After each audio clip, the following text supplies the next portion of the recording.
surrounding Baltimore. Don't ask him about preseason games, oh no. Stuffing things in Griffin Basso. Despite it being on the internet, he can call it what he wants, so Glenn Clark Radio. Glenn Clark Radio. Glenn Clark Radio.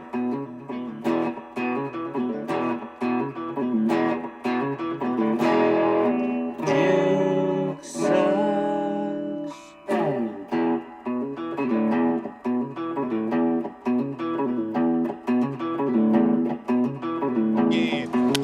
Ground ball foul. The Orioles do it again. They don't always win games, but when they do, they prefer walk-offs. Beavers, first career walk-off for me. 4 straight wins via walk-off for the O's. And what a wonderful at-bat that was. Griffin acting like a buffoon. Buffoon. I understand you're excited. World Series is back on. I don't know. In fact, if you had seen my buddy Alan McCallum and I at the Heim show last night, we looked fairly similar as we were fist bumping and high fiving in the middle of their set after Dylan Beavers, who swung at ball 4. Like the previous pitch was a foot above the zone, and you were just like, God, no, is that the one? Like, the game would have been over. And then obviously he drives in the game-winning run as the Orioles win 2-1, and all they do is get walk-off wins now. It's very. That was me and the wife for anyone that was trying. I was trying to point it out. Griffin's very excited about. I was on the TV. I was on the tube. Did you see that? Hey Ma, look at me. I'm on the TV. But fun night. I guess. Yeah, I don't know why they got to see Paul Skeens at his best. For got to 5 see innings. Yeah, I'll never in my life understand. I mean, they're trying to protect him, I guess. I mean, it's protect him for what? These games don't matter. So They're playoff. But they're playoff push in 3 years. Yeah. You know, the last year that they're going to have him before they have to trade him to the Yankees. And I guess they assume he's got the Cy Young Award locked up already. So yeah. Who cares? But he did go over 200 last night, 200 strikeouts. He threw 60 pitches. Yeah, and he struck out freaking 8 guys. I know. Or however. I couldn't believe. I literally was like scouring Twitter. Again, I'm trying to watch the game, watch a concert, and scour Twitter to find out what's going on with Paul Skeens. Like, why would they be taking him out of this game? Thank you. Yeah, I was sitting right next to a Pirates fan, and he was like, "Yeah, this is it's been great." And he's like, "Yeah, I guess they're trying to protect him." He just very dejected after. Yes, but why not just shut him down? Innings. That's the why is 64 pitches the number? Why not just shut him down? 5 innings, I guess. It's they're just get him a win. Try to get him in line for a win, even though if you throw him 9 innings, they probably win. Probably. Well, maybe. Tyler Wells was man of the match last night as he gave up just the 1 hit, just the home run over a 6 2/3 outstanding effort from Tyler Wells, and the Orioles do win 2-1 thanks to Dylan Beavers' walk-off after Jackson Holliday had tied the game up in the 8th with an RBI slap single to left field. So, Orioles win, and that's neat. Good. I don't know what to say. I really don't. It's just a very weird feeling. What do you think? You think they're going to walk off again? You think today? Oh, yeah, Griffin and I are going today. I don't know. Cade Povich is pitching. I'm not. Although the Pirates can't hit. Who's pitching for the Pirates? I don't even know. I don't know the answer to that question either, or whether it's someone I've ever heard of. Johan Oviedo. Oviedo. Pitching for the Pirates. Yeah. Him. Oh, it's him. Of course. Johan. Should we set the over-under on how many innings he even pitches? He's gone. He's went 5 each of his last 2. Okay. Well, we've got that going for us, which is something. I don't know, man. Whatever. Orioles win last night. Bully for them. Coming up today, we're going to preview the Browns. Our buddy Gerard Cherry, 3-time Super Bowl champion, will join us. Part of the Browns broadcast crew and ESPN Radio out in Cleveland. Also, a former Brown, as we continue our celebration of 30 seasons of Ravens football. Season long, we're spending time each week catching up with a member of the inaugural 1996 Ravens. And our friend Wally Williams will be up on the hot seat today. And then also later on in the program, I'll make some picks with KZ. All of that coming up on a Thursday edition of the program. Today's show brought to you by Game Day Men's Health. I keep telling you, for me, the story was peptides. And every night it's very simple. I get like one little capsule. I put it right here. I don't think you really want to look that closely at my gums, but I put it right underneath here. Yeah. And it just sort of dissolves. And it's very simple. It couldn't be easier. And what it's done for me is just given me literally more of a pep in my step. It's made me wake up and be more prepared to greet the day. I am not as sore. I am not as sluggish. I've recovered from like playing tennis and I don't do a lot of arduous things, but I've recovered from the few that I do a little bit quicker. Men of a certain age, we go through these things. I'm telling you, you don't have to. You might be low T. They'll give you a complimentary testosterone test at Game Day Men's Health. You might be struggling with erectile dysfunction. It's something we don't want to talk about, but it does happen to men at a certain age. It might be stubborn belly fat. Like, I go to the gym constantly, and yet it just won't go away. Game Day Men's Health in Owings Mills, 443-264-4454. In Columbia, 443-266-3505. In Frederick, 240-931-3717. Bad news on the injury front for the Ravens as Nnamdi Madubuike joins Isaiah Likely and Pat Ricard in not practicing yesterday. And I think a couple people pointed out that like they thought they saw something during the game, late in the game for Nnamdi Madubuike, but an ankle injury kept him out of practice, so don't know what his status is going to be. We will monitor that over the course of the next couple of days. Obviously, that would be a difficult loss. Not that the Browns have a dominant run game, but Nnamdi Madubuike impactful, obviously, in everything they do, the Ravens' best defensive lineman. So something to monitor, as well as Pat Ricard and Isaiah Likely. Jair Alexander was limited in practice yesterday. I did think that you got another interesting response.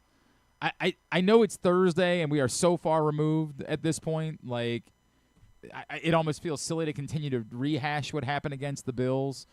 Lamar Jackson gave first an interesting, then a humorous response to a question that Jerry Coleman asked. It still doesn't fully answer the question that I've been trying to get answered, but it was interesting nonetheless. This was from yesterday, Lamar Jackson. Mark, going back to the last game with the cramp situation, was that just a fluke thing for you, first game, or something like that? A lot's being made out of why you weren't able to go back in at 4th and 3. Well, was a lot being made about that. But anyways, yeah, I was actually cramping the drive before that. The turnover happened. But I went to the sideline. If anybody paid attention, I was drinking pickle juice on the sideline already. I'm like, Sarah, I need to get hydrated. Like, I'm cramping. I'm starting to feel cramps. And then we went back out there, and obviously, it happened. 4th and 3 happened. But if I wasn't cramping, we definitely would have went for it. I believe. Where were you cramping? Where was the cramp issue? My calves. Both of my calves. Like, you know how they said, like, the Browns game, I had a poop game or something? That's how I was, but I was, like, I was better off because it wasn't, like, happening right then and there. Like, I just felt it, like, coming on. But, yeah, I was cramping again. I'm glad you used it. It's also weird, right? Like, yes, that obviously the referencing the Browns thing will always make us laugh. Although, not who doesn't like that? There was somebody that we had on, it was like, enough. It might have been Kadri or Femi or somebody. Oh, yeah. It was just like Kadri would make sense. Not having it with joking about Lamar pooping in Cleveland.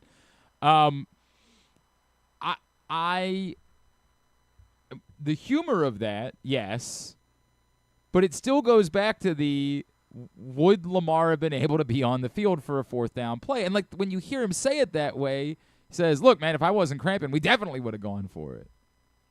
Right, but you said you were cramping the drive before, and you were on the field. I'm confused. I remain befuddled. We'll never fully have the answer to the question. We'll never. I'm convinced this is something that, like, 5 years from now, somebody, hey, remember the cramp thing from the Bills game in Week 1? I'll never fully understand what happened here. Could Lamar have been on the field or not? because he was on the field, and he said the cramps didn't start. The way that we kind of assumed it came from that hit from Ed Oliver, that was the real thing that was going on. He says, no, I started cramping before that. And I was drinking pickle juice on the sideline because I was cramping. And yet he was on the field. So presumably he would still been able to be on the field for a fourth down play. Is he saying he would have been limited? That some of the things that you would want to do when we say, hey, you've got Lamar Jackson, so you got to go for it on 4th and 2 because you have all of these things. Is he what he really saying is I wouldn't have been able to run in that situation because of the cramps? So we would have been limited in what our options were. That's why. Yeah. Or does he not want to admit that the Ed Oliver hit shook him up? It's isn't it weird? It's very weird, man. But I believe him. Like he said, if you go back and look, you'll see me on the sideline drinking pickle juice. So I believe that he was cramping before this. Yeah. But he did go out on the field. However, on the previous drive, the fumble drive, they had run a play that involved an RPO play. But on that drive, it was just, but didn't they say the jet sweep had a run option on it too? Yeah, and maybe that was why Lamar decided not to keep it. To give the ball to Zay Flowers? Dude, this is some tinfoil hat stuff, man. We got to move on. All right. Because I'm with you. I want none of it's congruent. It doesn't. You're so confused by could you have been on the field or not? We'll never know. Ravens can't rewrite the game. But hopefully they can get back to winning ways this Sunday. This man is hoping the opposite, of course, a longtime friend of ours and a man who knows a thing or two about winning championships. He's part of the Browns broadcast crew and ESPN Radio out in Cleveland. He is our buddy Gerard Cherry, and he's back with us now here on GCR. Gerard, it's Glenn. It's always great to catch up, man. Thank you so much for taking the time for us. No problem, and I am certainly hoping that his cramps last until the end of Sunday night. That would be great for my call. Yeah, maybe until the second time the Ravens and Browns play this season. Hey, Gerard, great to talk to you as always, man. What do you make of the like? This is the funny thing. I would think that in a lot of ways, the way the Browns played in Week 1 is encouraging. I get they didn't win. They missed a short kick, and that's significant, but I don't know. That's a Bengals team that we all think is going to be one of the top contenders in the AFC. Is it more a positive than negative in some ways, the result of Week 1? Yeah, it is certainly more of a positive than a negative because ultimately you don't want to because it's a team sport, put it all on one guy. But if the kicker makes the kick the way the defense was playing in the second half, holding the Bengals to only 7 yards of production, considering how prolific they can be, you win that football game. So, yeah, you can definitely be encouraged from it. Definitely a better outing than what you had last year in the opener against the Cowboys. And if you're watching the tape, and I'm sure the Bengals are, they're saying to themselves, this defense is for real. And we're going to have to bring our A game against this defense because it looks like they're back to where they once were 2 years ago. So I'm looking forward to the matchup. But I must say, Glenn, the biggest thing that we got on our mind right now besides the game itself is the fact that we're still doing this. We're the The Baltimore Ravens organization had the audacity to schedule the Browns for essentially a homecoming game when we all know the history and we all know what took place. And I'm not putting this on the people of Baltimore because you know how it feels to have a team taken away from you. Yeah. Hell, you got my man. Gosh, got my man's name in Johnny United's name in the stadium and even play for you guys. Correct. But point being is that you get it, you understand. So I thought that was in bad taste, and that is definitely a talking point that we've been hitting on. I'll be certain to hit on it today as I'm hitting on it with you right now. So, all right. So let me spend a minute on it, Gerard, because I have two genuine feelings about this topic. Because it's funny because with the first person that I heard talking about, I think one of your colleagues on the station out there, I think started to say something that I understood, which was I think he used the word tacky. And I was like, I kind of get that, right? Like I talk all the time about how annoying it is whenever the Colts do a throwback game. And I'm like, none of those guys played in your city. They have nothing to do with you. It's gross. It's twisting the knife. And I do feel significantly different about this because the history, the colors, the records, they all stayed there. And that wasn't out of Art Modell's, heart. That was because of a lawsuit. But ultimately, I'm glad it worked out that way. I don't want another city's colors and history. It's best for everybody involved that's the way that it worked out for the move.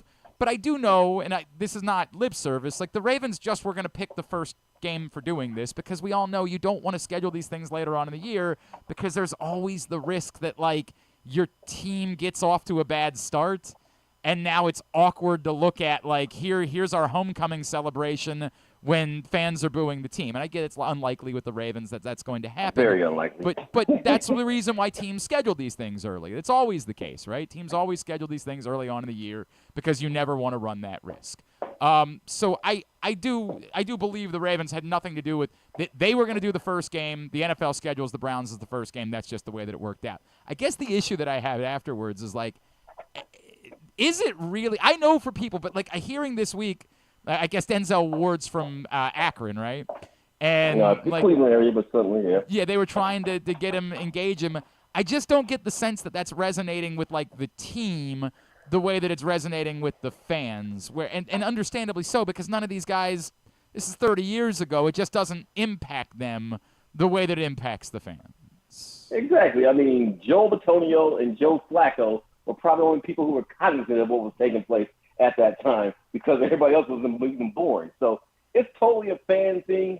Players could not get caught up in that because as a player, what you realize is that, hell, I could be playing for Baltimore next week. Right. Right.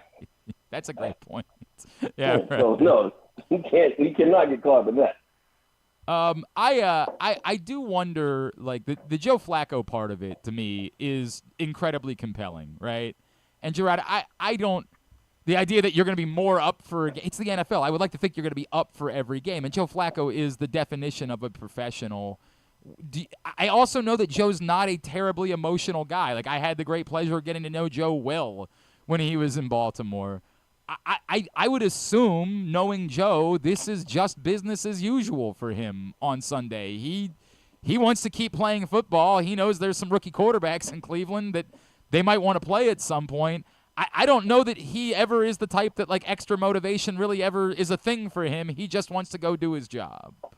Yeah, he certainly wants to do his job, and Joe is the epitome of a professional quarterback. And I must tell you, he's also been very candid in the things he has to say. You'd really appreciate off-script Joe Flacco because he tells it like it is. Yeah. He says what's on his mind. He's at that point in his career. It's like, I got to sugarcoat anything. This is what I think and this is what I feel, and it's sage and sound advice. And wise what he's saying, too. So you appreciate it from that perspective. Like, damn, let me write this down. Tell my kids this tonight. That's how good of the stuff he's putting out there. With that being said, though, I still have to believe, though, there's a part of him that says, you know what? Granted, we did leave on, quote-unquote, good terms. There's still that part of you because I know as being a former player, anytime I go against a former team, anytime I go against someone that told me that you're going to replace me and I wasn't good enough, you're going to get my A-plus effort. You're going to get an A effort regardless. So I'm thinking on those terms that Joe's going to give you that. And to his credit, guys, minus 4 or 5 drops, he's throwing in the 300s last week against the Bengals. Well, and the other thing, too, and I know that they had a couple of picks that ended up being deflected balls. This is the kind of crazy part to me is that, like, you know, obviously dating back to what we saw the last time he was in Cleveland, it does really feel like Joe has found something, or maybe he's just been used in better ways. I don't know what to make of it because I definitely thought the guy that we saw in Denver and New York, it might just be over for him. What is it that being in Cleveland these last 2 stints do you feel like has brought out the best version of Joe Flacco? I think it's really simple. I think he just and Kevin Stefanski get each other. Kevin wants you to be sound, game managed, take your shots when you have them, play action pass. All that fits Joe Flacco's skill set. So you have a situation in place where, simply put, the guy knows what to do with the football, and he has a scheme that allows him to survey the football field and put him in a position to succeed. It's really that simple, guys. They're a perfect fit for each other. They talk football the same language, and they see the same thing. It's a nice marriage. He is Gerard Cherry, part of the Browns broadcast crew and ESPN Radio out in Cleveland. He's with us here on GCR. You mentioned the defense last week. Obviously, Myles Garrett stood out significantly, and I guess Joe Burrow has nightmares of Myles Garrett. The Ravens' offensive line is weird because, like, parts of it are really good. The right side of the offensive line was not good at all last week against the Bills. I guess twofold. Do you feel like that's a favorable matchup because everything's a favorable matchup for Myles Garrett? And then What is it beyond just Myles Garrett that made the defense perform so well against the Bengals in Week 1? Well, you have difference makers on each level besides Myles. And you also have guys who are helping Myles. Mason Graham, the first-round draft pick for Michigan, he's getting penetration right smack dab in the middle of the formation on the defensive front. Then on the outside, you got Isaiah McGuire. He's making plays. And you have Alex Wright. He's helping as well. So they come in waves at you. It's not just Myles. They're coming in waves at you the entire game on all 4 defensive linemen. So that helps the cause. So it wears offensive lines out. And then the rookie Carson Schlesinger, he's been balling from training camp to the first game of the season. He's making plays. He's physical, and he's going to obviously be tested with Derrick Henry and Lamar Jackson, to say the least. And then Denzel Ward is a baller. We already know that. And Greg Newsome played extremely well last week. So the defense, like I said, on all 3 levels has playmakers and guys that can make a difference as far as the outcome of a football game. But more importantly, you appreciate the fact that they're relentless about it. So I cannot wait to watch this matchup because it is going to be certainly entertaining and a hard-fought football game in my mind. I ask you this question genuinely just as a football analyst because one of the things that we talked about, the Ravens were in the spot on Sunday night where they're at 4th and 3, and I just sort of have this feeling of I don't care how good your defense is. John Harbaugh said, hey, I'm going to trust my defense. My opinion is, unfortunately, in the NFL in 2025, it's just not meant for defense. And certain offenses, when you have a Josh Allen, when you have a Lamar Jackson, I feel like you're somewhat impervious to the defense that's on the other side because the league has just set it up that way. I ask, is Lamar Jackson to you impervious? Can you stop Lamar Jackson? Can you slow Lamar Jackson down no matter how good your defense is? On most occasions, no. I've seen Lamar Jackson go into the bathroom, come out, and win a football game. That's a fact. That is a fact. That happened. So, in my mind, no. You can't slow him down or completely stop him. But here's the thing, and I'm going to give Rex Ryan credit for this because he's right in this. And Jim Harbaugh, that's my guy. I had a great relationship with him, playing for him as a special team. He was my special team coordinator in Philadelphia. So I think highly of him, and I think he's one of the premier coaches in the NFL. But Rex Ryan said something I'm going to have to agree with him on is this.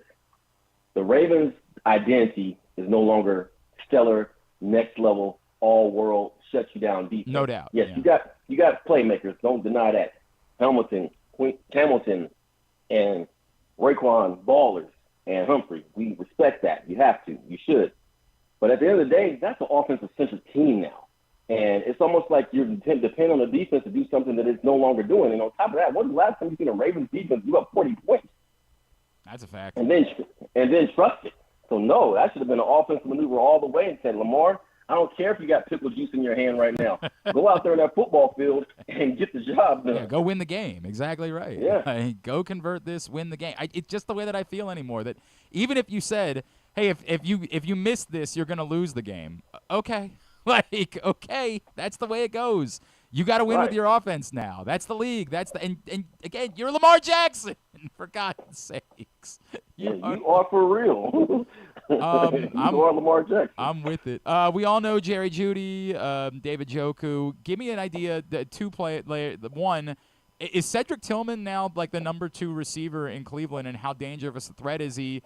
And what is the Browns' backfield? Because I know Sampson looked really good in Week 1, but what does that look like maybe moving forward to this week and past this? Well, at some point they're going to work Judkins in there. He's a second-round draft pick, first guy selected in the second round. So they're going to utilize him and get him involved as soon as he gets up to speed. But once he gets through meeting with the commissioner on multiple occasions, and help me figure this out. In the world of Zoom, Skype, and Teams, Remember when they were saying Rashee Rice is going to have a meeting after Week 4? You're like, what? What?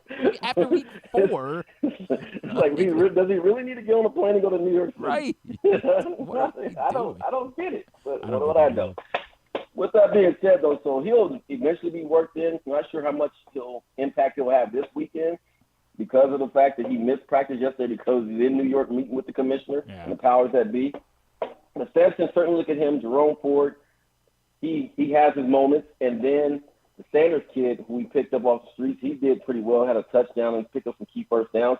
But the guy you need to pay attention to, and I shouldn't even say this, but I'm going to say it, Harold Fannin Jr. That's the guy you need to pay attention to. Yeah. That's the guy that can create mismatches, and I can't wait to see if you employ the services of Kyle Hamilton to shut him down. Yeah, my sidekick Griffin has been a Harold Fannin guy for like literally last year. He's like, dude, I'm watching Bowling Green. I'm telling you, that's the guy. Harold Fannin. Yeah. Like, what do you mean you're watching Bowling Green? What are you doing on a Tuesday night? How is that how you're spending your life? But, man, he was enamored with him, and he obviously looked the part in week 1. Gerard Cherry, to you, if the Browns are going to do this, what's the roadmap? What's the roadmap on Sunday? What does the game look like?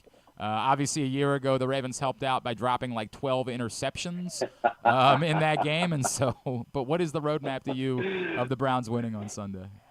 All right, so the way I see it is it's going to be a situation where which team is the most balanced and is clean. And what that entails is for the Browns, all right, your scoring opportunities presents itself. You can't have drop passes. You certainly, if you turn over the football 2 times as Ravens, you will get blown out. So that cannot happen. It will not be a close game. So you have to have ball security.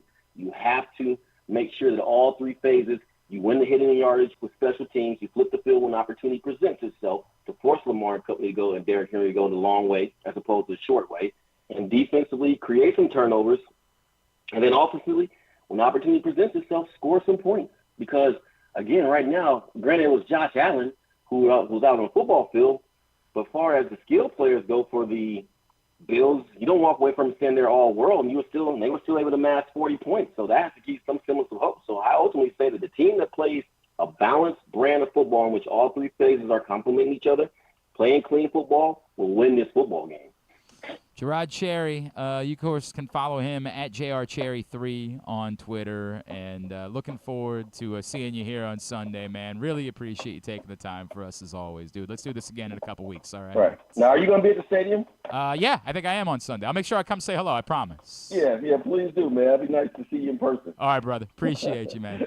All right, man. Take care. Gerard Cherry with us here on GCR. Appreciate him taking the time for us as we get ready. Yeah, there's a chance. I know you would say, Glenn, don't you normally not go to the games? I might be going to the game on Sunday.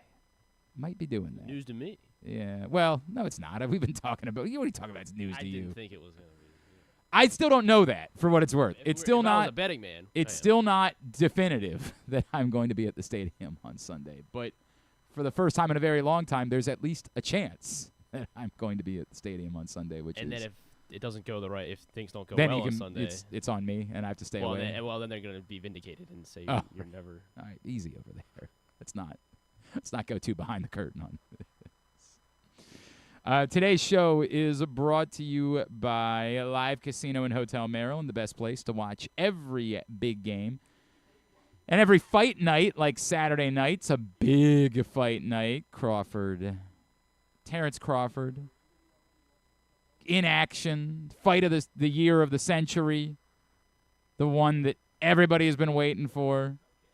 Canelo Alvarez versus Terrence Crawford. No atmosphere like Sports and Social inside Live Casino and Hotel for fight nights, for game days, all season long.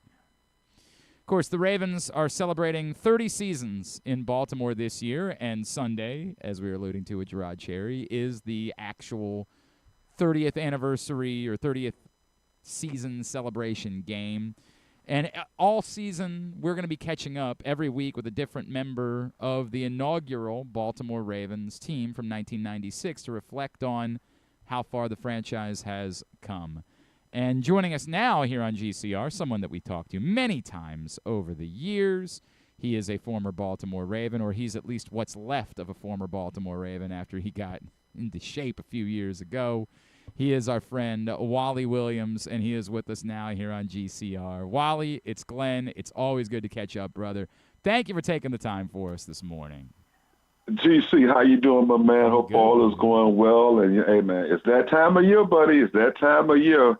That excitement is right there in the air. We're bleeding purple and black 24/7, and yeah, right up until they blow a 10-point lead in the final couple minutes of the game. You know, hey,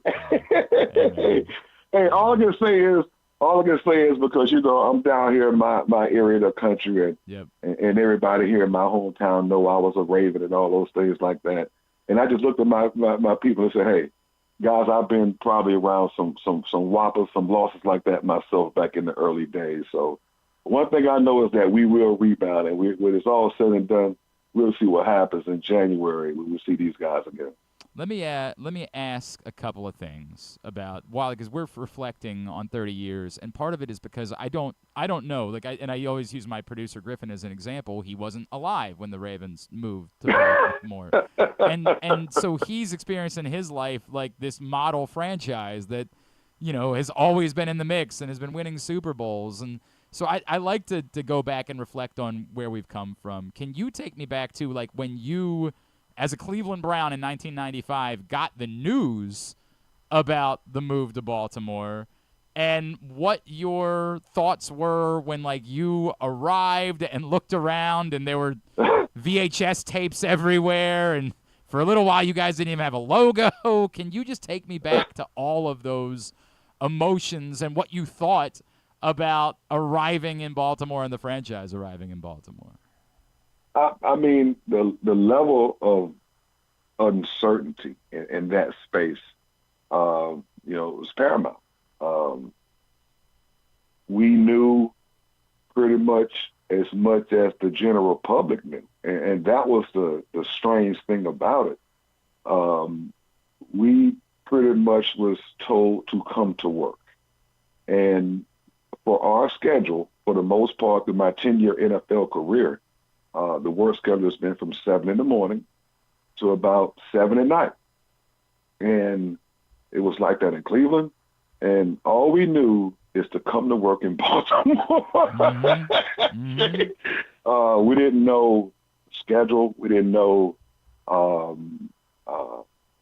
we didn't know if guys would be there. I think what people really don't remember about that time, it's 30 years ago now, wow, is the mad exodus, the roster change. Mm-hmm. And we had an immediate roster overhaul of maybe about 60%. And when you go into a building and you're moving somewhere and into a new space, a new city, everything around you is just, unfamiliar. And now you come into the locker room and half of your teammates are gone.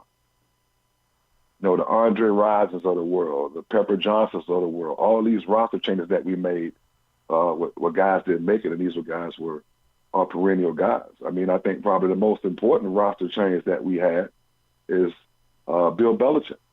And him not being able to come with us to Baltimore because, that's one of the sticklers about a lot of the players, that moved over there, the Steve Everett's of the world and the guys who really, really pitched a fit about moving, is one thing when you make that move. But, when you get rid of our head coach, and we were also told in that locker room that everybody in this room will be playing with the Ravens next year, the staff and everybody. And the one change really was at the top when Bill did not come with us, but the majority of the staff did. Kirk Ferentz, all those guys like that who were with us in Cleveland came. Eric Mangini, Pat Hill, all these guys were on the staff and will eventually let go. I think that was the biggest shakeup and the biggest disconcert with a lot of the players internally. It wasn't the city of Baltimore, but it was definitely organically how we went about our daily operation. And it caused a lot of discontent and a lot of uncertainty with players in their futures. I mean, hell, I was one of the guys that eventually said I wanted to go. So, I was in that same boat. Kirk left and went to Iowa to be the head coach there. Yep. And we were there with Kirk for 6 years in Cleveland and Baltimore, and me and Orlando and all of us were there. And even though we have fond relationships with Jonathan Ogden and bringing in him and developing that group, but there was a little bit of disconcern and a lot of trust that was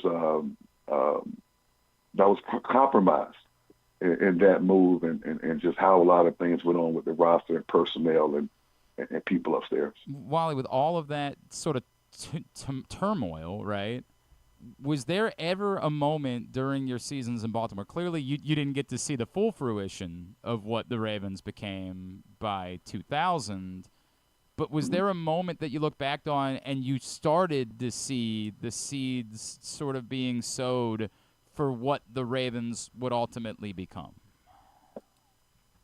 Well, yes.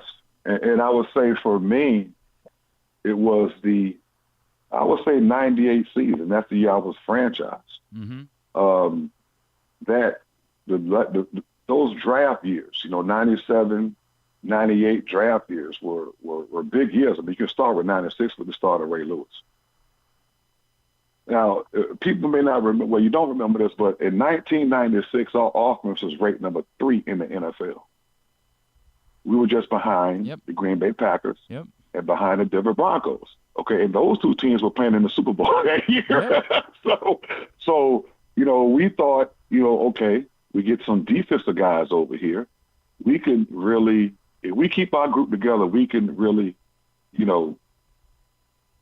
move some things here. All right. 97 comes around. Well, we draft, I think, Kim Herring and Peter Boulware and Jamie Sharper. I think all those guys in the same draft. Wow. Okay. So, we got some young guys coming through here. These guys are young, they're athletic, they got something going. All right. They get this defense going. Hey, 97 defense, they made improvement. Okay. They made improvement. 98 was a pivotal year because one thing that we had as a team and as a group, we had our guy at quarterback. Remember, we had just sent Vinny Testaverde to the Pro Bowl in 96. That had never happened in his career. So 98 came around and then Vinny was let go to the Jets. Mm-hmm. And we brought in Jim Harbaugh. Yep. Okay. That move was, I believe, in the minds of a lot of players, costly.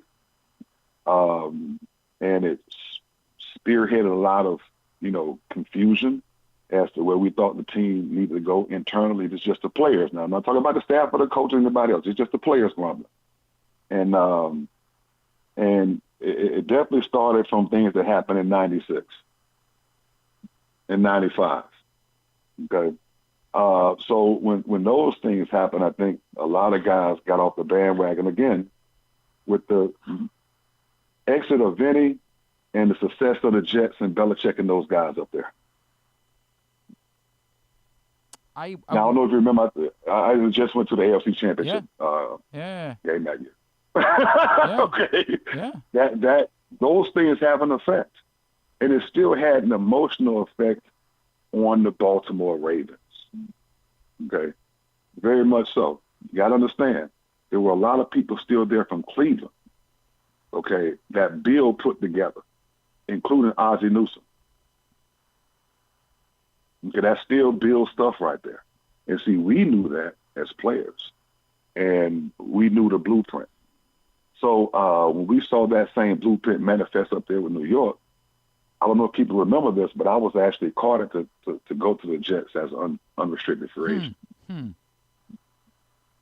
Okay, and that was my first team that I was looking at before New Orleans. So, look, those things had a tremendous effect on the way guys went about their careers. Had a tremendous effect on some of the decisions that were being made by players. It's one thing to see what it says from an organizational standpoint, because that's what the NFL, I think, network is putting right there about Cleveland 95 and a lot of people upstairs and what they went through. But, the ripple effect of what it caused downstairs are the guys that really had to deal with those things, head on. But it ruffled a lot. It ruffled a lot of feathers and guys had their own decisions that they had to make about their careers. We were all would like to have won that Super Bowl in 2000 and been a part of it. Of course. I was so happy and still so happy for those guys and the work they put in. But hey, a lot of guys like me, Orlando, Eric Green, Vinny Testaverde, all of us had our opinions about how things went down and made our decisions go other places. Wally Williams is with us here on GCR as we reflect on the 30th season of Ravens football this year. Wally, you obviously ended up spending so much more time here in Baltimore over the years after your playing career ended and doing media and radio and things along those lines. Why do you think, what's your theory as to how this franchise, is it the players that shaped it? Is it Ozzie? Why did the Ravens become the Ravens? And clearly, we'd like for them to win more Super Bowls, but how did that group ultimately become one of the model franchises in all of football? I think, based on all those things I just said, I think the Ravens, from an organizational standpoint, took that, as almost a mantra of what the team is. We came into Baltimore as a dark horse. Nobody wanted to identify with the Ravens. There were some local people who did not want to identify with the Ravens. Mm-hmm. That's why they still wear Baltimore Colt jerseys to the games. Okay. Even today, after 30 years, you'll still see a Colt jersey in that stadium, a 19 Colt jersey.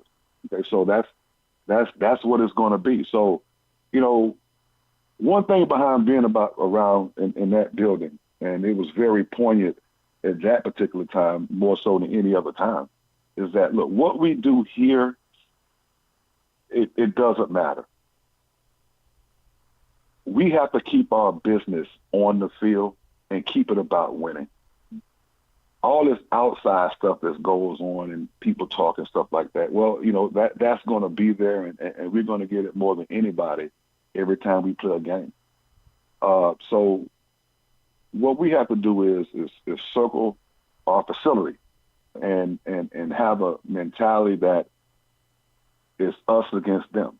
And the cool way of saying that is play like a Raven. Mm-hmm. Okay, and that's what it is. Okay, that logo, what it represents, how it has evolved into what it is now, all of those angst that we had in the very beginning, all of those misconceptions or disconcerts or all the things that we had, with everything that we went through as players and all those things like that, we still tried to go out there and impose our will on the opponent and try to keep it on the field as much as we possibly could. It's one thing to say that, okay, off the field, you got to take care of family. But I will say this, the guys that I played with while we were on the field, it was just about kicking ass out there and playing like a Raven. Okay. And I like to say that I still see that within the team today. We've always had a powerful group of offensive linemen. We've always ran the ball well. We've always done those things that said that we're going to run the ball and control the clock and then beat you with defense. That's how we've always done things. And that wasn't started, at any point other than when we got to Baltimore and Ray Lewis became our defensive leader, and here we go. And that lasts for a long time, and I think it still resonates within the team somewhat today. It's a little bit different now with Lamar. A little bit different. There wasn't a. Hey, the star has changed. Yeah. Okay, we don't have the star player there, and hey, the money changes. That mantra had to change to a certain extent. And again, it's interesting to see how it has evolved into that after the team has been run by defense for pretty much the first 20 years of its existence, maybe 25 years. So since Lamar has come there, we've seen a change in that, where the offense is taking over. They're the bullies now. You got the big running back there. I mean, it's the same kind of bully mentality. It's just on the offensive side of the ball now. So, I enjoy it. I love the black uniforms when they come in. It makes it look even more menacing. And that's just always been the kind of perception we've always wanted to lay down as a group of players, and as an organization. Wally Williams, let's talk more throughout the season about this team, because I know you're watching, and I know you're involved, and I know that's the case. Anything you want to plug Ed Block-wise while we have you? Yes, I do want to plug this Ed Block-wise. New announcement. I don't know if I'm supposed to do it or not, but I am going to do it. Okay. Bruce Cunningham is going to be joining me this year in hosting the gala, all right, for Ed Block. So inviting all friends, everybody to come out and have a good time. It's always a great event. Don't get me wrong. It's always a great event. Me and Glenn have hosted this thing, so it's always a great event. But, man, it's a pleasure. It's a pleasure to work with Bruce. And I don't think people know this, but the whole reason I got into the media market was because of Bruce Cunningham. That's wild, if it was not for him, I would not be doing this right now, with being in any kind of media capacity. So I pay tribute to Bruce, and I can't wait to be with him for the gala this year. Edblock.org, as always, is where you can find out more. Wally Williams, always appreciate you, brother. Thanks for spending time with us as we do this, and looking forward to chatting more as the season goes on, all right? All right, my friend. You guys take care. Wally Williams with us as we continue our celebration of 30 seasons of Ravens football. Come back in, make some picks. Don't forget, County Sports Zone has everything you need to know about high school sports here in the state of Maryland. Scores, schedules, rankings, polls, updates. They've got you covered. Brought to you by your local Toyota dealer. Buyatoyota.com. Countysports.zone. Well, I didn't want to say it, but yeah, Bruce upgrade, I guess. Is that what he was? Get out of here. Get out of here. Take a break. We got to go.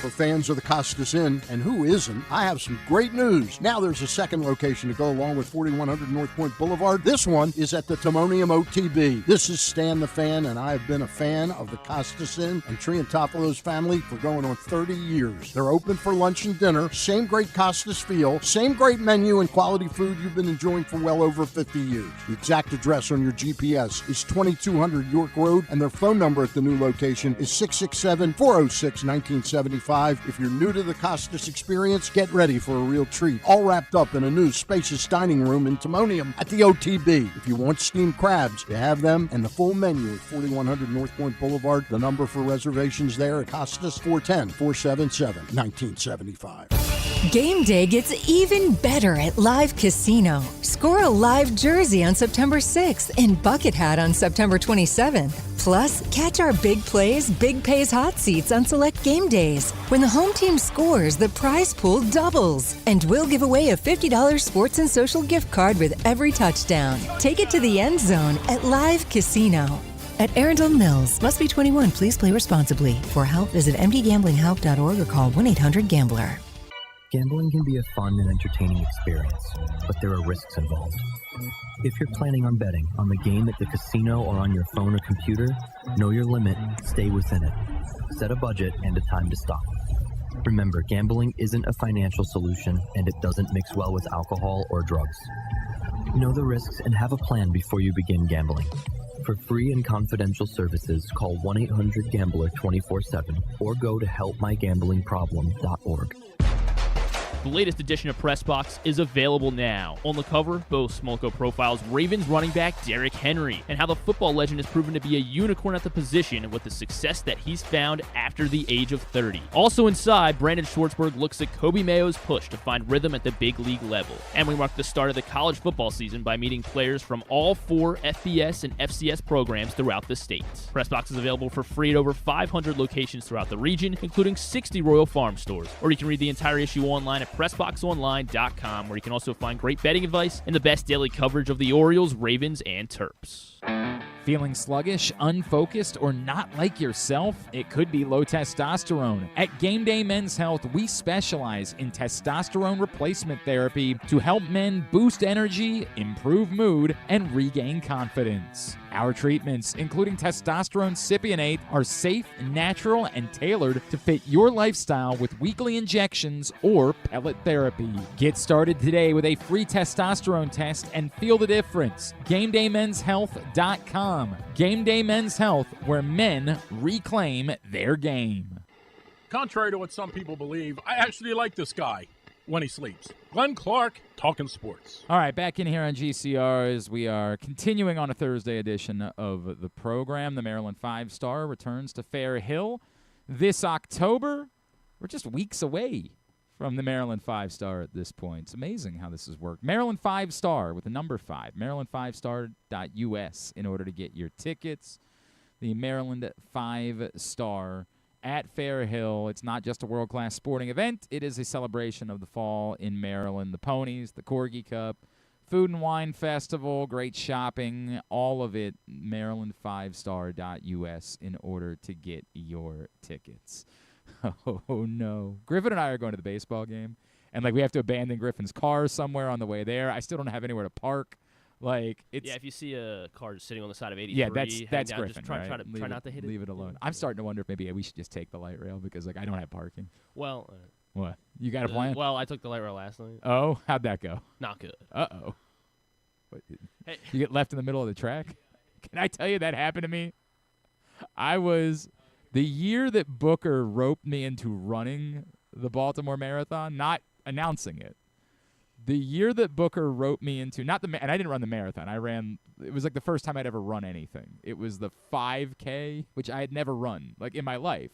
So I didn't know that 5K was easy, you know. Like, ultimately, I got to the end and I was like, "That's it? Like, we're done." I could keep going, and he was like, "Well, if you want, you can go run the 10K." I'm like, "Nope." Although I did end up, he got me to run the Annapolis 10K later that year. But I had never run before, and so I didn't know, like, how early you got to get there, how crazy these people are. I knew nothing about it. This is not my world, and so I just decided to take the light rail in that morning. And I swear to God, I left my car at Meadow Mill where our old studio was. And, like, 2 seconds later, the train just stops. Just stops. And they're like, there's an issue up ahead. We don't know how long it's going to be. And I'm like, am I going to That sounds light rail. Like, this sounded like, oh, I just wanted to get out of running, right? So I'm, like, making up some bull-ass excuse about why I can't run. And I'm sitting on the light rail at, like, 5 in the morning, abandoned on a track. Well, there was a service. Apparently, there's a service disruption or something between North Avenue and Camden Station, or the convention center, I guess. Whatever. Is that? And so they made get off and get on a get off at North Avenue and get on a bus. Oh, no. And so is that still going on today? I don't know. Maybe you find that answer out because we got to make a decision here. In the meantime, let's make some picks. KZ is with us. What's going on, buddy? How are you? I'm great. How are you today? I'm all right. KZ is in a car live from Parts Unknown. Like a jet, actually. Yeah, it does actually. As he was I am in a car almost at Aberdeen. Yeah. You almost made it by, right? Almost made it. We got an extra ticket. We have an extra ticket to the baseball game if you want to go. We're headed there. I'm good. I'm good. What are you talking about? We come into this week at the top of the table. Andrew Stetka, Jeremy Kahn, both 10-5 on the year. Griffin a game back. James Revere, Kyle, and Joe Serpico are 2 games back. John Proctor and Ken Zalis, 3 games back. Myself and John Little Rock are 4 games back. Ryan Schell, 5 games back at 5-10. And then Paul Valley, I have no idea what's going on with Paul. And Griffin said he was Paul wants out. Yeah, Paul sitting at 2-13. His last one to get his picks in this morning, and he gave me a whole spiel about what's going on with him. And he was having he wasn't having car problems, but he's got a wedding this weekend, and he was having trouble getting his suit. Easy, buddy. Sounds like he's gonna. But I think this is the bounce back week for him, for sure. I hope so. Well, actually, I don't. I need him to keep losing. What am I talking about? That would be the best part of this scenario. Picks are brought to you today by the print issue of Pressbox, which is available for free at your neighborhood Royal Farms and the hundreds of locations around town where you find Pressbox. Read it all. PressBoxOnline.com. Derrick Henry on the cover. As always, 3 college games, 6 NFL games. Where are we starting this week, Griffin? Yeah, unfortunately, we can't do the Towson game with them taking on Maryland. Difficult to get lines. I didn't check again this morning, but I still couldn't find a line last night. But yeah, I will be taking Towson in now. Of course you will. will. I get a bonus point? No. We got to go, man. Navy is going to Tulsa, taking on the Golden Hurricane. And Navy laying 13.5 on the road, 8 o'clock Saturday night on ESPN Plus for those looking for it. I know that Navy's defense didn't look quite as good against UAB last week. This is their first road game of the season. It's 2 touchdowns, and I feel like they're 2 touchdowns better than Tulsa, who just lost last week to New Mexico State. Navy. Yeah, Navy, if I'm not mistaken. It's that Aberdeen water. That's what it is. We lost you, Ken. We lost me? Yeah, try it again. Okay. Navy handled Tulsa pretty easily last year, if I remember correctly. They did. And I think Navy's actually better this year I don't know that Tulsa is any good. They actually didn't play Tulsa last year. Now then. Oh no, they did. Wait, no, they didn't. Okay. They didn't play Tulsa last year. That's odd. They did? No. Oh, okay. I don't know what I was remembering, but Tulsa, I think, lost their quarterback from last year, so I'm going to take Navy. I don't think their defense is as bad as they played last week, and I am impressed with their offense. Yeah, I mean, I've kind of spoiled it, I guess, at the start of the season. I'm probably gonna blindly bet Navy in most of these situations this year. I don't know a whole lot about Tulsa. They, as you said, they lost in Mexico State in a game that they were supposed to win, apparently, according to Vegas. Tulsa might technically be the right side. They're at home. They're coming off a bad loss. They're getting 2 touchdowns, but I'm thinking Navy. So. All right. Navy. 2 backers of the Golden Hurricane: Jeremy Kahn and three. John Proctor and Ryan Shell and Jeremy. Bad Americans. 3. Yeah, bad Americans. 3 Tulsians. Then to the site of College Game Day, Rocky Top, number 15 ranked Tennessee Volunteers hosting the number 6 ranked Georgia Bulldogs, and the Bulldogs are laying 3.5 on the road. A home dog feels juicy here. I know. I think Georgia's the better team, and so I understand why they're. I'm taking the home dog here. Joey Aguilar's looked really good. I know that they haven't. I think they played with Syracuse in week 1. They haven't played Georgia. But giving me a home dog, a chance to play with some points, give me Tennessee. Until Tennessee proves that they could ever beat Georgia, I'm going to go with Georgia here. Aguilar has looked good. You're 1,000% right, but the competition hasn't been fantastic. Different situation here. It's only 3.5. I'll take the Bulldogs. Yeah, same thing. I mean, Georgia's won 8 in a row against the Volunteers, so it's been almost 10 years since the last time Tennessee beat Georgia. Dogs fans are all in on Gunnar Stockton. I kind of like Gunnar Stockton as well. They only scored like 28 points against Austin Peay last week. Yeah, but they got the job done. Okay. Also, I think that's a good reason to pick Georgia. Kirby Smart's gonna be like, "What the hell's going on here? Yeah. We couldn't even break 30 against Austin Peay."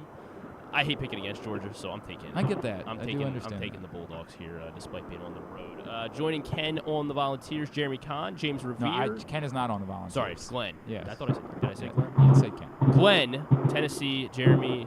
Glenn is on Tennessee. Jeremy, James, and John in Little Rock on the Volunteers. Saturday night on NBC. Sorry, the Notre Dame Fighting Irish are hosting the number 16 ranked Texas A&M Aggies, and Notre Dame, ranked number 8 by the way, laying 6.5. They've not played since that loss to Miami. Is there anything to like about Texas A&M though? No, I haven't found anything actually. That's the problem that I have here. Like, I don't know that there's anything to like about Notre Dame, but I definitely don't know that there's anything to like about Texas A&M. So far this season, they played UTSA and Utah State. So there's like 20 points in both games. Yeah, I mean, there's not a ton there. I guess it's. I didn't like. Obviously, I didn't like what I saw from Notre Dame against Miami, but it was competitive. They were back and forth, and it's a 1-score game for a home favorite. Give me Notre Dame.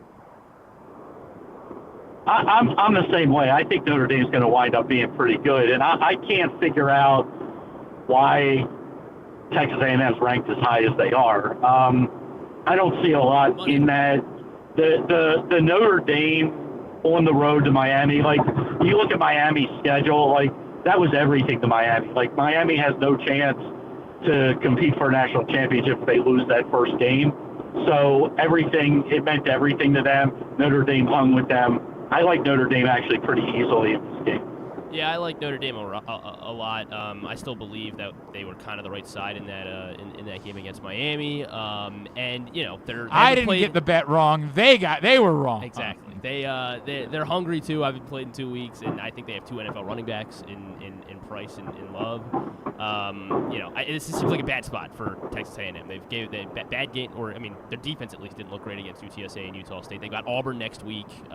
They're on the road here against. Also, Elko is 3-12 against the spread since he took over last season. So I will take Marcus Freeman in the Notre Dame Fighting Irish here. Taking Texas A&M though, Kyle Ottenheimer and Ryan Shell taking Texas A&M. Thursday night tonight, Washington Commanders. Wait, does that mean that I've been on Paul Valley's side for the first Yeah, it must be. I don't love that. Wait, no, Paul's on Georgia. Okay, thank you. All right. And tonight on Prime Video, the debut of Amazon Prime Thursday Night Football, which I guess Shabuzi's doing the theme song. Oh, thank God! I was really excited hoping.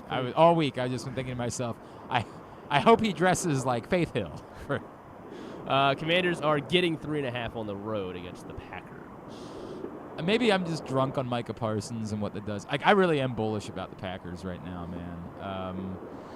I don't know. And it wasn't even like he was dominant in the opener, but it definitely seemed like he made an impact. I know he had the late sack. Give me the Packers.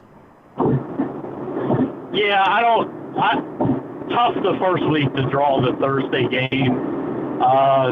The Giants are terrible, so I don't know what we're really reading into Washington dominating them.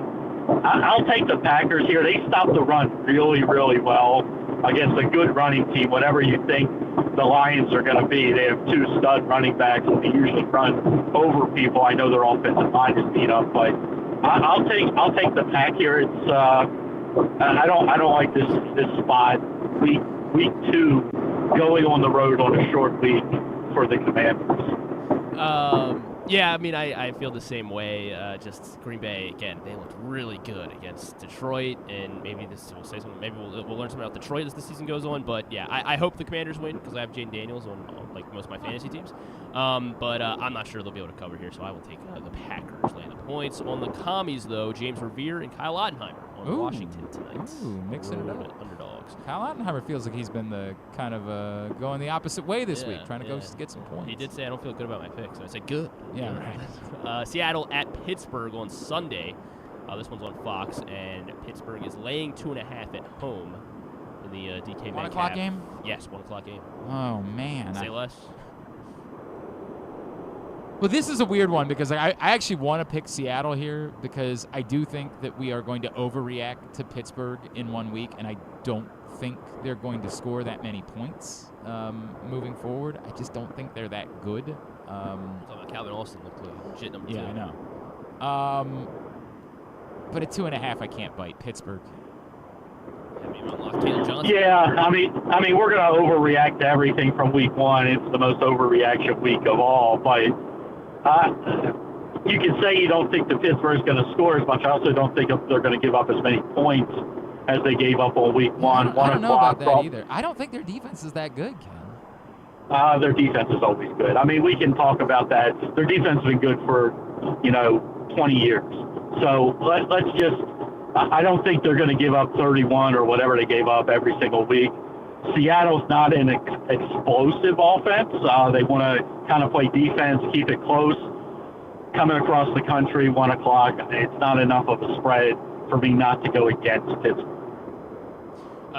Yeah, same thing. I mean, the DK Metcalf revenge game, I like that angle, and then also, the West Coast 1 p.m. Not gonna try to overthink this one.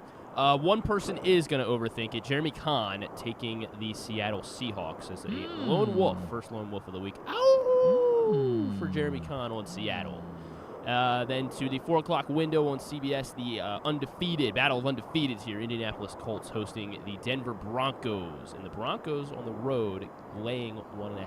Yeah, this is Vegas is reminding you again, don't read too much into it. I know the Colts looked great last week, but the Broncos are definitely the better team here. There's no doubt about that in my mind. I am riding with the Broncos. Yeah, I'm totally shocked about this line. It's talk about an overreaction, and Vegas usually doesn't do that. I think they blow the doors off of Indy. I'll take the Broncos. You guys are probably right. I'm probably gonna regret this one, but I'm gonna drink the Danny Dimes Colts juice here. They're calling him Indiana Jones now out there. So love it.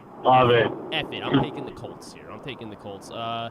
I am in the minority. It's a 7-5 split here. Andrew Stecca on Indy, as is Jeremy Kahn, James Revere, and Joe Serpico on the Colts. So I'm not alone.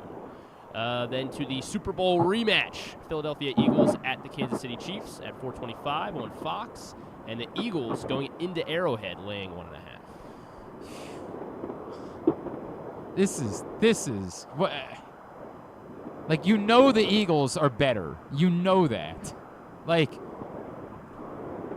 But the Chiefs coming off a loss. Do you really believe they're going to go to 0-2? They're playing at home, like the whole thing.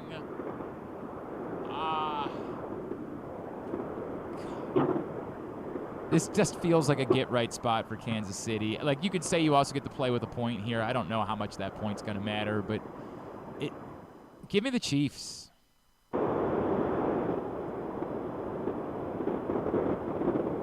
Ken, did you, unfortunately, did we lose you?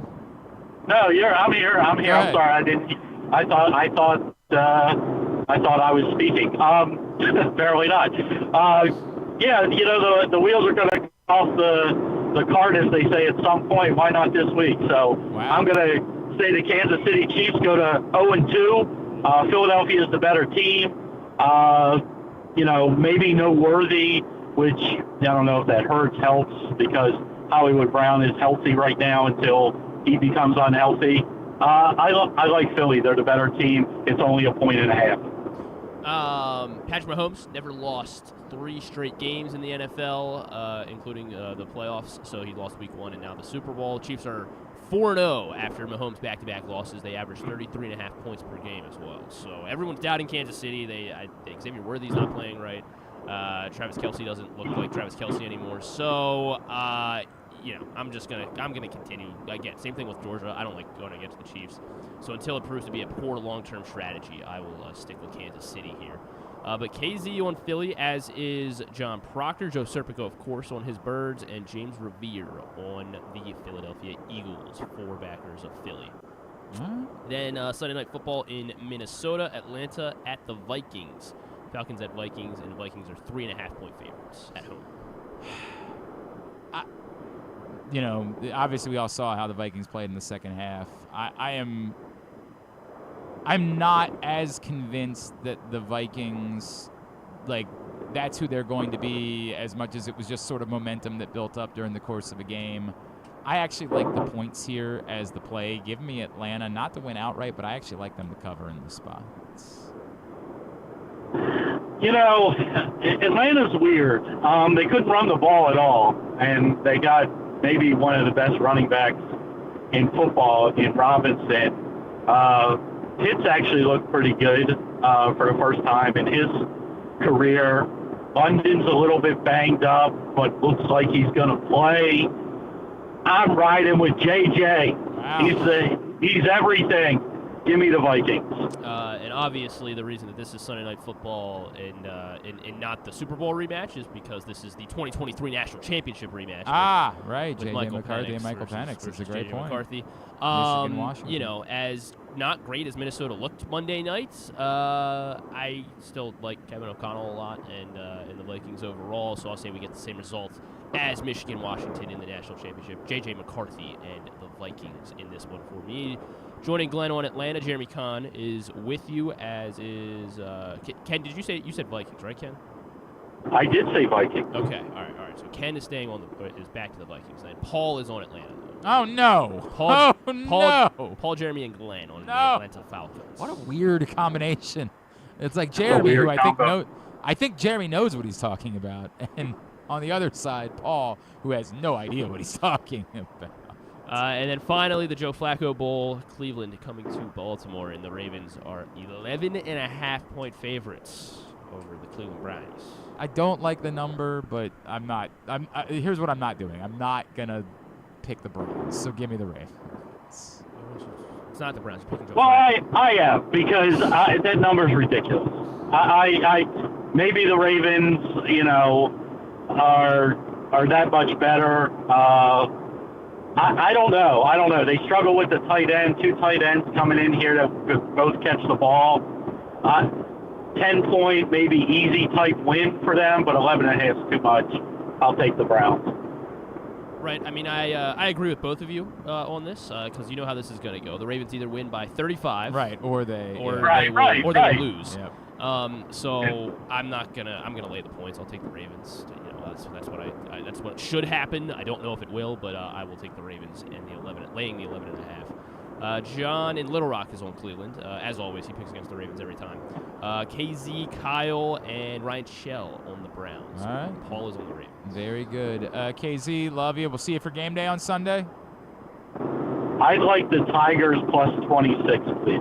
Oh, yeah, we're not doing that game, and I think the number is larger than that, actually. Love you, I'm going to take 20. I'll just take 26. Take care, guys. All right, see you Sunday.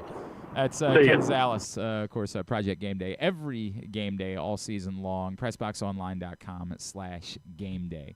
When we come back in, can we do a quick tidbit? Can we save it? Sure, yeah, or we can. Yeah. All right, yeah. Tubular, and we'll wrap it up. Glenn Clark Radio.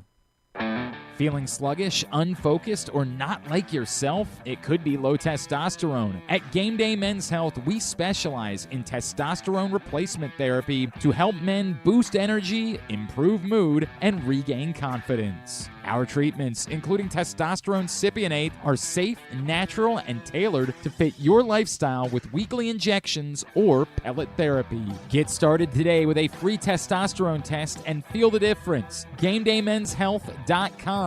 Game Day Men's Health, where men reclaim their game. For fans of the Costas Inn, and who isn't, I have some great news. Now there's a second location to go along with 4100 North Point Boulevard. This one is at the Timonium OTB. This is Stan the Fan, and I have been a fan of the Costas Inn and Triantafalo's family for going on 30 years. They're open for lunch and dinner, same great Costas feel, same great menu and quality food you've been enjoying for well over 50 years. The exact address on your GPS is 2200 York Road, and their phone number at the new location is 667-406-1975. If you're new to the Costas experience, get ready for a real treat. All wrapped up in a new spacious dining room in Timonium at the OTB. If you want steamed crabs, you have them, and the full menu at 4100 North Point Boulevard. The number for reservations there at Costas, 410-477-1975. Gambling can be a fun and entertaining experience, but there are risks involved. If you're planning on betting on the game at the casino or on your phone or computer, know your limit, stay within it. Set a budget and a time to stop. Remember, gambling isn't a financial solution, and it doesn't mix well with alcohol or drugs. Know the risks and have a plan before you begin gambling. For free and confidential services, call 1-800-GAMBLER 24/7 or go to helpmygamblingproblem.org. Looking for Baltimore's premier waterfront dining experience? Head to Nick's Fish House, located in the Baltimore Peninsula. Enjoy crabs all year long, plus happy hour Monday through Thursday from 3 to 6. Planning a celebration? From rehearsal dinners to corporate crab feasts, Nick's is the spot to make it unforgettable. And the fun doesn't stop there. Live music fills the air every Thursday through Sunday. Check out the full lineup at nicksfishhouse.com. Nick's, it's where Baltimore comes to eat, drink, and play by the water. Game day gets even better at Live Casino. Score a live jersey on September 6th and bucket hat on September 27th. Plus, catch our big plays, big pays hot seats on select game days. When the home team scores, the prize pool doubles. And we'll give away a $50 sports and social gift card with every touchdown. Take it to the end zone at Live Casino. At Arundel Mills, must be 21. Please play responsibly. For help, visit mdgamblinghelp.org or call 1-800-GAMBLER. Make the most out of every day in your Toyota RAV4. Available in hybrid or gas-only models. A RAV4 can get you where you want to go in style. Check out buyatoyota.com for deals on new RAV4s from your local Toyota dealer today. Coming back in here with Glenn and the other guy, Garrett, whatever his name is. You know who they are. All right, we'll save a tidbit for tomorrow, and we'll just wrap it up by getting Tubular. Tubular is brought to you today by the Stan the Fan Variety Hour. Stan, Ross Grimsley, Luke Jackson, talking baseball with you every Monday. Facebook.com/PressBoxSports. It's brought to you by the Costas Inn and the all-new Costas Inn, now open in Timonium. Orioles Pirates 105 on Masson, Johan Oviedo, and Cade Povich, the pitching matchup. Tonight, Commanders Packers 8:15 on Amazon Prime Video. Everything else, go to GlennClarkRadio.com and find it there. Anything non-sports wise? Not really. There's an episode of Peacemaker, and then I Usher. do like Peacemaker, although I haven't watched any of this season yet. No. Yeah, I mean, it looks good. I like Peacemaker. It's a very good show. Usher and Gary Oldman will be on Stephen Colbert. Plugging Peacemaker, of course. Everybody knows that. Nice. Thanks to everybody at PressBox. Oh, no, I need to thank the guests today. Thanks to Wally Williams. Thanks to Gerard Cherry. And thanks to KZ. We'll get it up in the greatest hits section of the Aspiration tab at GlennClarkRadio.com. Tomorrow on the program, we're actually going to have like a weird Arizona theme tomorrow because former Cardinal Patrick Peterson is now with CBS Sports. Actually, for a while, I thought Patrick Peterson was well on his way to the Hall of Fame. That's how good he was. And he was talking a lot about the Ravens on Sunday night, and so we're going to catch up with him. And then our friend A.Q. Shipley, former Raven, who's now actually the Cardinals color analyst. I know. I saw that too. I was like, says maybe the Ravens' offensive line not as bad as you thought it was against the Bills. And, of course, Stan will be here as he is every Friday as well. All right. Thanks, everybody at PressBox, all of our great sponsors and partners. Thanks to Griffin at Griffin_Bass. Follow us Twitter, Instagram, and TikTok at Glenn Clark Radio. Have a great Thursday night. Go Birds. Duke sucks.